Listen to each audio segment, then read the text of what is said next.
tell you all about it, so stay tuned. Prime Minister Perry Christie talks candidly about workers' rights, the government, and the budget. I'm Clint Watson. That story's ahead in the Bahamas tonight.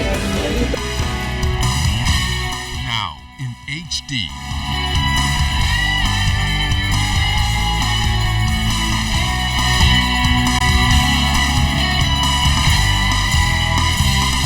ZNS Network presents The Bahamas Tonight. This portion of the news brought to you by BTC Everyday. Hello and welcome to the Bahamas Tonight on this Sir Randall Fox Labor Day holiday. I'm Andrew Knowles. Thanks so much for joining us. Thousands of workers engaged in a march of solidarity across New Providence today as they united for the second annual Sir Randall Fox Labor Day Parade. This year, union leaders are pushing for a number of changes for workers across the Bahamas. These include an increase in minimum wage, improved benefits, and an amendment to the Employment Act to create minimum standards in the workplace. The unions are also lobbying for the establishment of a national redundancy fund and pension plan for workers. Tonight, our Janae Noel Ferguson and Clint Watson provides us with team coverage of the Labor Day Parade. Oh, freedom over there. And with that, the clarion call was made for unions, their associations, and affiliates to get in line. It's about Ronald Fox. This is about labor workers. This is not political. So I just here for the workers. A worker in the Bahamas, you can't just sit on the sideline and not understand what is happening in labor in your country. All the many things that labor has fought for throughout the years, this is the day to celebrate those things. An especially important day for Maureen DeValier, Edward Bobby Glinton, and David Knowles, all former trade unionists who have helped to usher in groundbreaking developments for the labor sectors and workers across the Bahamas. Everyone in the Caribbean was talking about the third world.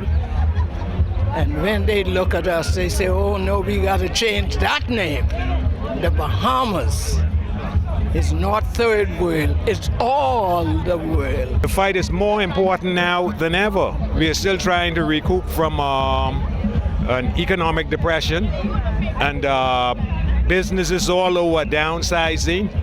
Workers are losing jobs in the masses, and well, I expected more. I believe that the trade union movement leaders are now realizing the importance of working together. And while some of us don't see it, I think they're trying to get their act together. Many union leaders, though, feel the labor movement is gaining more momentum, but negotiations with government have not gone as they would like, some even threatening to withdraw labor. We've really been treated unfairly. We've been mistreated by the minister, and this is just a show of solidarity and to let him know, back off. And certainly the employers in this country ought to be concerned, because if workers are not happy, productivity is going to suffer somewhere. We are planning to do what we said we're going to do, but we're going to do it in the interest of the Bahamas. But government officials believe that negotiations have been progressing. Have you ever gone on a job when everybody happy and say, boss, I happy, I like what I make, I like my position? There will always be issues. Look at what we have accomplished. We passed the validation bill the other day, which gave them validation. They couldn't exist without that. We've gone and we've compromised on taxation. We're saying we'll delay the implementation of a tax to raise revenue until January of next year. So the unions must know that there are still major challenges for the economy and revenue earning for the Bahamas government. It is only from that revenue we can pay them.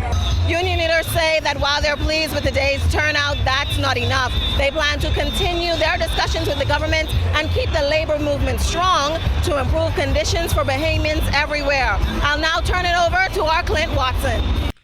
Prime Minister the Right Honourable Perry Christie, who marched along with workers on the Sir Randall Fox Labor Day Parade, admits he is not pleased with the labour climate in the country. Mr. Christie says midterm for his government, there's always industrial issues to settle, but he feels they've done a good job in closing the majority of industrial agreements, although he concedes there's a mutual understanding when it comes to money matters. He also is concerned about issues related to the Customs and Immigration Union, which aren't as easy to solve. We've by and large gotten the cooperation from the unions with respect to holding the line until we could get the economy going. But we have some issues outstanding, like the customs and immigration. But I'm sympathetic to a great extent with the union. I'm trying to find a formula to solve the problem, because it doesn't help anyone for there to be industrial disagreement, dissension amongst the ranks of labor. What I'm asking for is a greater degree of understanding on where we are with the economy. It's not my money.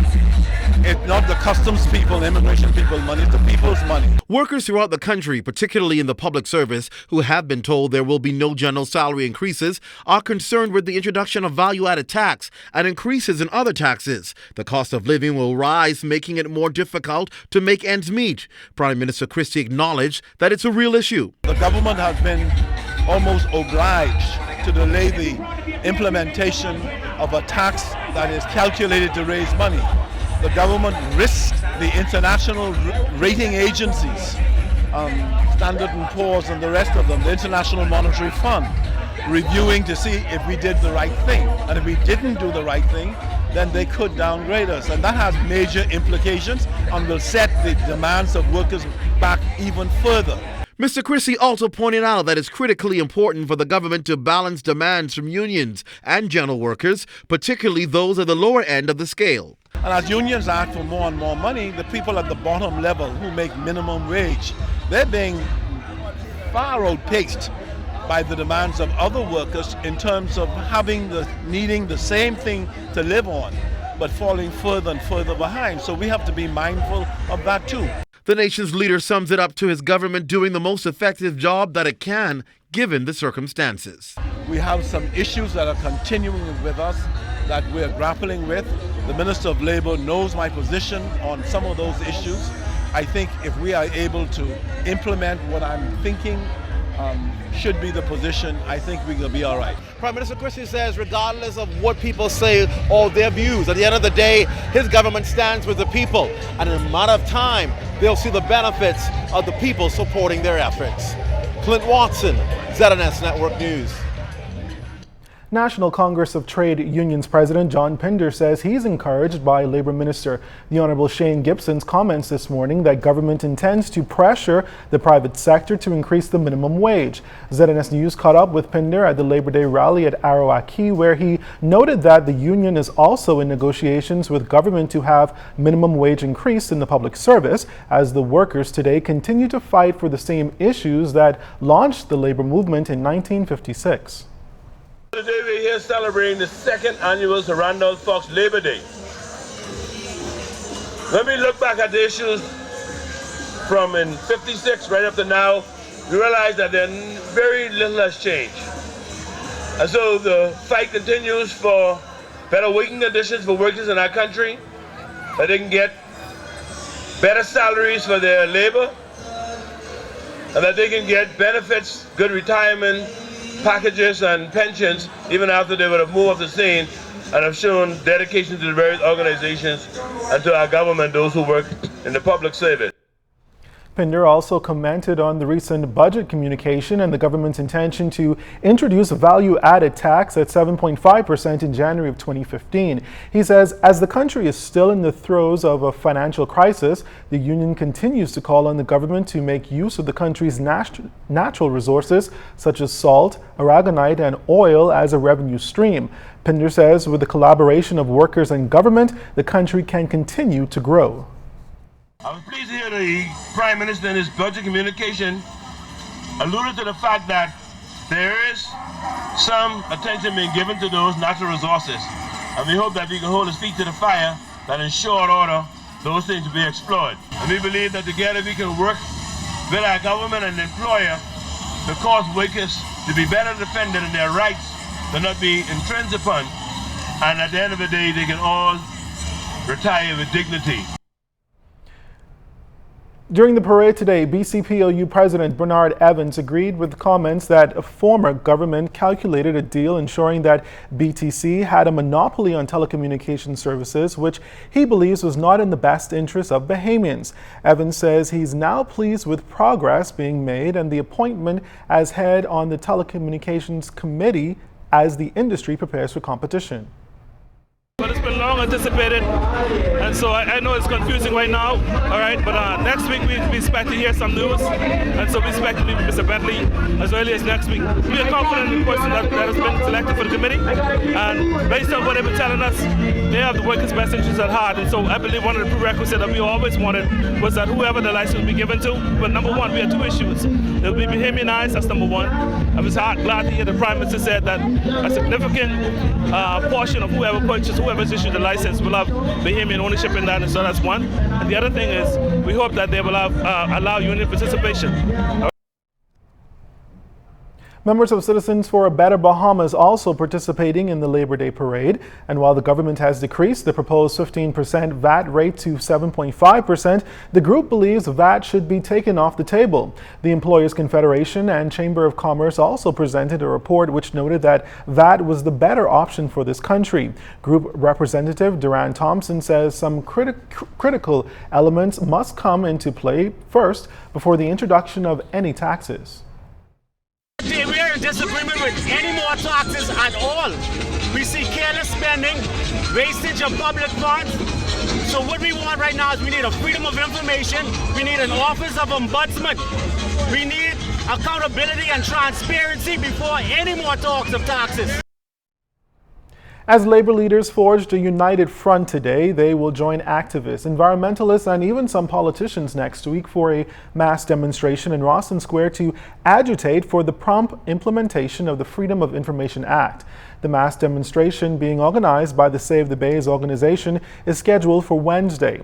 Various union leaders have been calling for the implementation of the long-awaited legislation, insisting that access to public information should be a fundamental right for all citizens. Everyone in the Commonwealth of the Bahamas need to know what it is that that the government is doing, the policies that are made, the discussions in Parliament, so that we as citizens, as voters, can make a knowledgeable and intelligent decision whenever the question arises for us in terms of referendums or voting at the polls. It's important because we live in a democratic society and freedom information should be available for all. It's important to know how our money is being spent, you know. And if you look at it, all of the burden seems to be shifted down on the small man. But the reality is, a lot of contracts are given, and we do not know the true value of these contracts. And if perchance there may be kickbacks, and that is a major concern.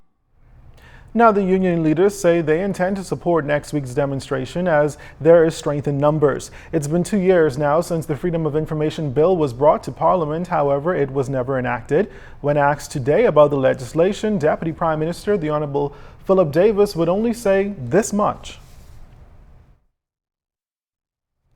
That is coming. It's coming.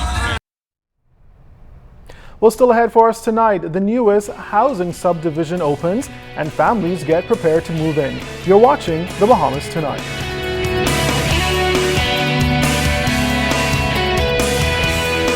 This segment of the news is brought to you by Shell Quality Fuels.